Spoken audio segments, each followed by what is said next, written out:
Ассаламу алейкум, всех приветствую. Ассаламу алейкум. Алейкум ассалям. Өзіңді таныстырып кетсең. Менің есімім Манап Тархан. Казариб жағында құрушы, тренермін осында. Есімім Манап Тархан, Шымкент қаласының тумасы. Қазір Астанада кәсіби түрде тренер, және өзімде қол күрестен жарыстарға қатысамын. Әлі дейін спортсменмін. Өзіңді залыңды аштың, қашан аштың, қалай аштың? Бұл зал идея 2022 жылы басталған негізі. Алғаш рет 2022 жылы тренер болып бастадым. Сол кезде бізде бір мақсат, арман болды. Өзіміздің жеке залымыз ашсақ деген. Ол кезде біз фитнес залдарда тренер болып жұмыс жасадым. Солай өз қадамдарымызды бастап жасап шықтық. Алғаш рет 2024 жылы уже план құра бастадым. Қалай қандай заттар керек, қалай бастасақ болады, арендасы деген сияқты. 2025 жылы 20 қаңтарда залды алғаш рет техникалық ашылым жасадық. Уже балдар готовы болды ма, группалар или? Өзімде балдар болды, жарыстарға шығып жүрген, Астана чемпиондары, Қазақстандарға шығып жүрген балдар болды. Сол балдар бірге ағай сіз ашсаңыз біз сізді қолдаймыз, біз барамыз, қатысамыз деп, өзіміз жеке залымыз болса деп армандады. Мен де соған қарай әрекет жасадым. Ашылуы өте қызық болды. Мен өзім арендалардың бәрін сөйлесіп қойғам, басқа жерде орналасу керек болған. Сосын демалысқа ауылға кеттім. Ана помещение бір елу-елу ойлар келіп, ұнамайды, сондай балдарға тезірткенде ұнамады. Сосын қарап жүрген кезде осы зал шықты. Жеке Хайвылда, қаланың орталығында орналасқан, барлық жағдай жасалған. Сосын ауылдан келдім, бір 3 күнде осы залды келісіп, арендасын шешіп кеттік. Содан байланысты уже заказдар бере бастадық. Блинилар, столдар, мұнда бізде көрсетсек, мына стол, сосын мына стол, тағы бір столымыз бар. Соны өзіміздің Әлібек Қалмахан деген Астананың жігіті бар. Өзі чемпион, Қазақстан чемпионы, Азия чемпионы. Сол жігіт жасап берді. Қолдап, өзінің ағалығын танытып, өз қолдарымен осы столдар жасап берген. Қалған столдарды өзіміз заказ бердік. Ержан Мәдениетов деген Алматыда кісі бар, істеп береді. Сол кісі жасап берді. Ана оборудованиені алдым, магазиндерден. Солай бөлек-бөлек құрастырып жасадық. Өзімде тренер болып айналысқан соң, душкаларды өзіміз постепенно жинап жүрдік. Кейін не керек, қол күрес керек, солардың бәрін жинап, құрастырып қойған болатынмын. Где-то бір 30% өзім дайын болды. Уже дайын болды. Уже дайын болды. Қалғандарын параллельно бірге жинақтап жасадық. Әлі де керек заттар көп.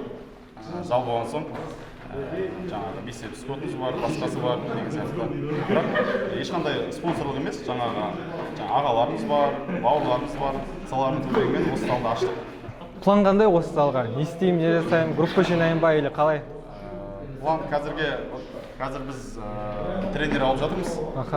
Алғашқы бірінші тренеріміз Бақберген. Таныстырып қояйын. Бірінші тренерім осы. Младший тренер біздің залда қазір. Тағы да алда тренерлер аламыз. Команда жинаймыз көбірек. Балдарды жарыстарға шығарамыз. Алла қалып жатса, залды үлкейтуге, филиалдарын ашуға әрекет жасаймыз. Алдағы мақсаттарымыз сол. Өйткені Қазақстанда коммерческий залдар жоқ. Коммерческий залдар жоқ. Армейский арналған залдар жоқ.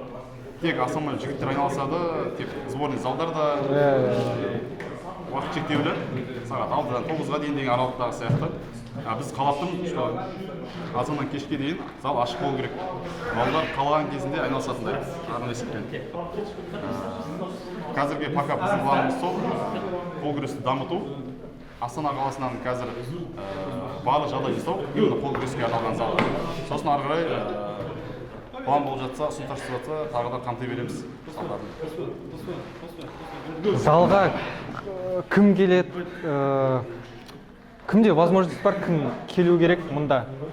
Қандай возраст, может, ограничение или? Возраст армейскте білесің, ограничение жоқ. 10 жастан бастап 60 жасқа дейін аралықта жігіттер қатыса береді. Бізде ағалар бар, басқа бар. Менде Қалкен деген аға бар. 44 жасында келген, 46 жаста 2 жыл болды, 5 сөйлеп қол күреспен айналысады. Одан бөлек Мадияр аға жүр, 36 жаста, кішкентай жігіттер жүр, 14-15 жастағы балдар бар, залда ала береміз, қол күрес жасқа қарамайды. Бүкіл мүмкіндіктері бар. Бұл спорт бір травмаға жақын емес, бір көп уақыт талап етпейді. Залға келесің, тренердің нұсқауымен айналысасың, көп уақыт алмайды. Спорт. Осы спортпен айналысқан адам біледі, что азартный нәрсе шыға алмайсың. Шыға алмайсың. Тастап кете алмайды адам. Тастап кете алмайсың, да. Бізде қазір Араместе бар ғой, америкалық үлкен кісілер бар, мысалы Девон Лара, Джон Брейзинг, 50-ден асты. Барлығы возрастной. Барлығы возрастной. Олар кезінде чемпион мира болып қойған, өздерінің қалаған жасап қойды, но бірақ прогресс жасай алмайды. И жастармен бірге қазір титулдарға таласып, чемпион болып айналысып жүр. Мұнда бізде блинлар, штангілер бар. Мұнда жігіттердің өзінің бір-екі штангілері бар. Өздер жігіттер қосқаны бар. Основной магазинде заказ бергенбіз. Блинлар өте қымбат тұрады. Қазір біздің жігіттерге, мысалы залда қанша бір 30-40 адам айналысатын болса, соған лайықтап блинларды алғанбыз. Гантельдер бар. Мұнда бізге арналған, киіске арналған тренажеркамыз бар. Мысалға киіске жасайды. Сосын мұнда бізде қол күреске арналған упражнениелер бар, супинатор и пронатор деген. Мұнда біз пронатор жасаймыз и, естественно, супинатор жасаймыз, осылай. Ау?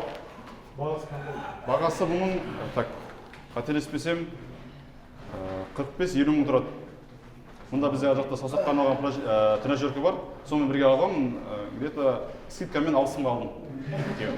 А блины неше ақшаға? Блины общий 300 мыңға шыққан. Примерно қателеспесем 300 мыңға шықты. Қалғандарын бәрін бөлек-бөлек заказ берген. Мұнда мына тренажерка. Неше килограмм? Так, общий мұнда қазір чисто қара осындай блиндар, олимпийский блиндар 330-320 килограммда шығады. Қалғандары балдардан құрастырылған заттар. Мұнда жүмле жамыз бар. Тоже заказ бергенбіз. Өзіміздің ақшамыздан. Бұл где-то 60 мың тұрады. Штанга бар. Тоже штанга дополнительно сатып алғанбыз. Бір штанга, мұнда жүре беріңіз. Осы тренажеркамен келген. Бұл тренажерка маған өте ұнайды. Мұнда біз приседания жасасақ болады.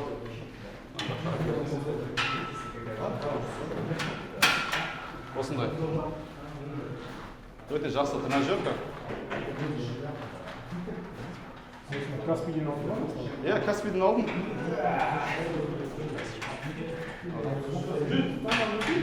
Осы Каспийден алдым. Мұнда приседания бар, жасауға болады, турнигі бар, брусьясы бар құрастыруға. И өзімен бірге тоже блинлар келген. Каспийден алдым, где-то бағасы 700 мыңға шығады. 700 мың болды бағасы. Бізде көп жері 3 в 1, 4 в 1 болды. Өзімен келі заттар. Основной мағаны мұнда блоктар. Көрсетсем болады.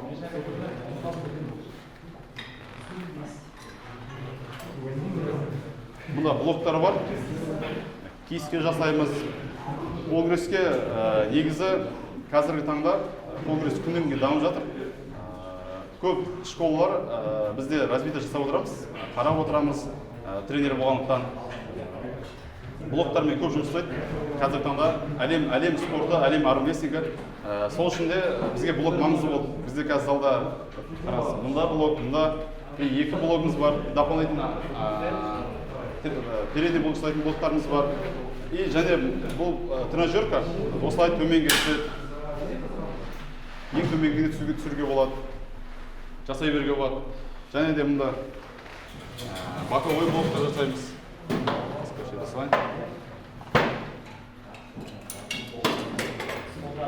Қол күреске кез келген жаттығуларды жасауға болады. Осылай аламыз.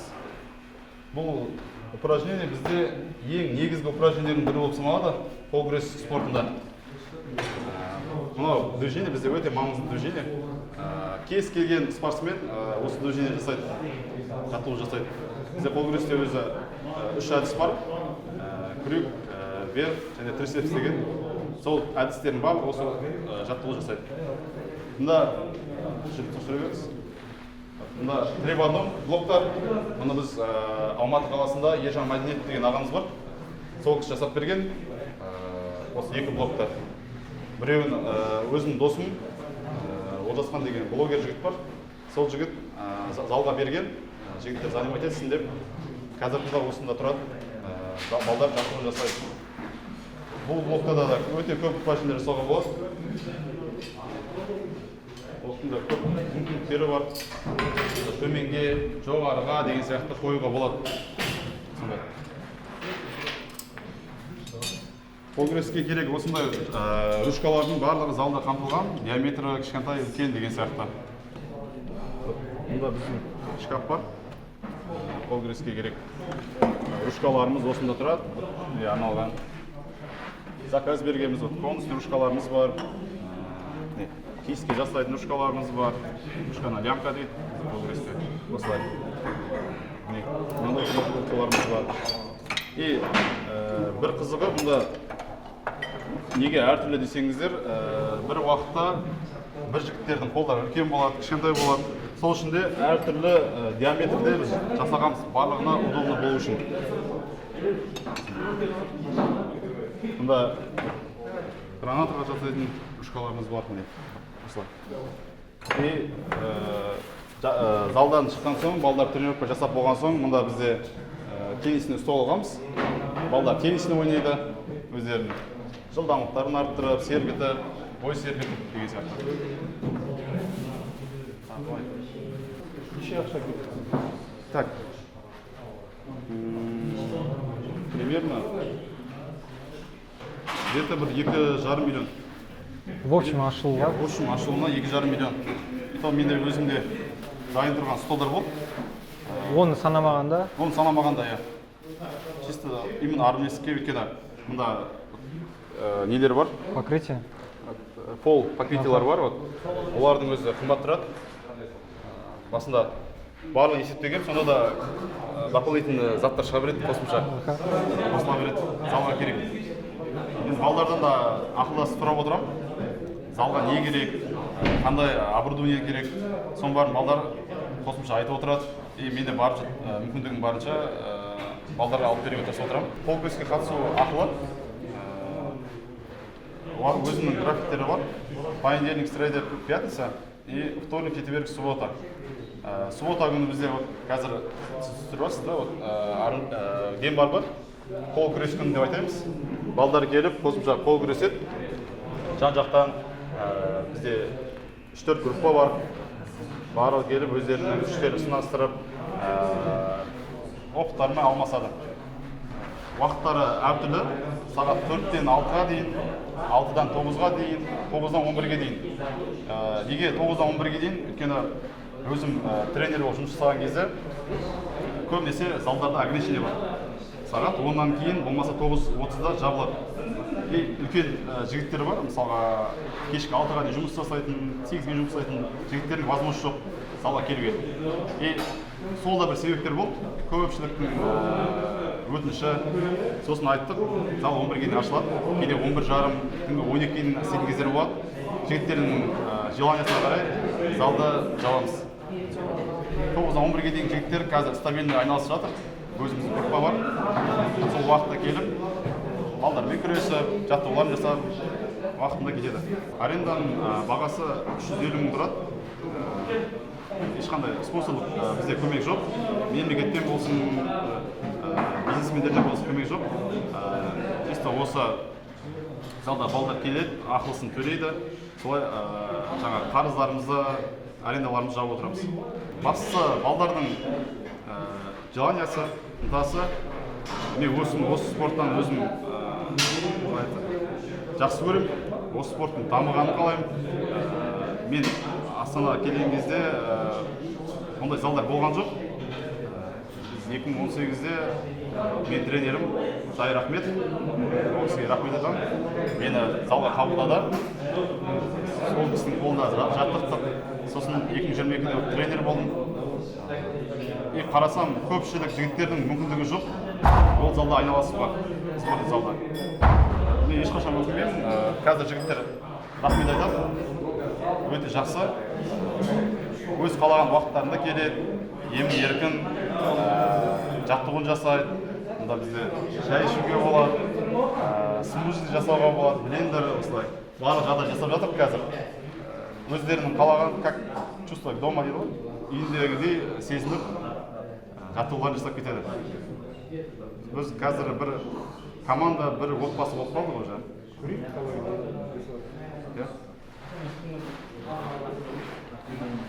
Көрсетейін ба? Как тренинг ғой, да? İster turlayız. Ready go! Bin. Bunu da açınız. Bunu da açın.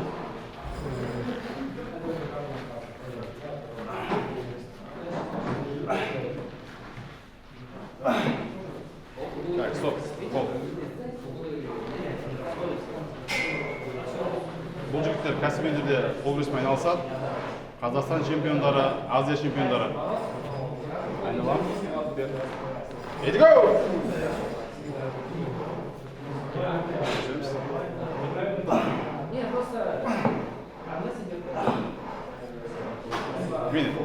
Жақсы, рахмет.